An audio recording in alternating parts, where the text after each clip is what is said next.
Il faut savoir qu'aujourd'hui, dans les grandes villes en France, 25% de la production de CO2 est due aux livraisons motorisées.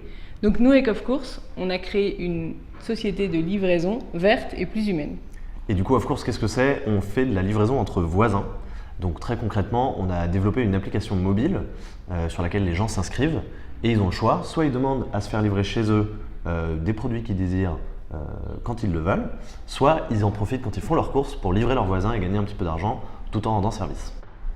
Donc le collaboratif pour nous, appliqué à la livraison, ça permet de répondre aux deux problématiques des consommateurs modernes, pouvoir avoir un impact positif sur la planète et sur l'humain, et aussi avoir un service efficace et de tout de suite. La livraison est piétonne et en hypercentre, donc on est écologique, et aussi on évite l'ubérisation en mettant en place du collaboratif. C'est les voisins qui se rendent service, il n'y a pas de travailleurs précaires avec nous. Et en fait, on rend la livraison plus humaine, on fait vivre la vie de quartier et surtout on permet aux petits commerces de proximité d'avoir accès à une livraison simple à mettre en place, peu coûteuse et pouvoir s'armer face aux géants du e-commerce qui sont en train de manger un peu les petits commerces justement.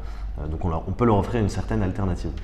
On se rémunère auprès des commerçants comme un système de livraison classique, sauf que du coup on est moins cher, on est spécialisé sur les petits volumes et on prend 15% en général des paniers livrés. Alors on va mesurer notre impact en regardant évidemment le nombre de livraisons effectuées par jour, par semaine, pour voir comment est-ce qu'on permet au commerce de faire plus de chiffres en passant par notre modèle. Et évidemment notre impact sur la société, voir si les gens se rencontrent, s'il y a un esprit positif dans l'utilisation de l'application et si les gens se font confiance, parce que c'est quand même là-dessus qu'on joue, c'est proposer une communauté de confiance.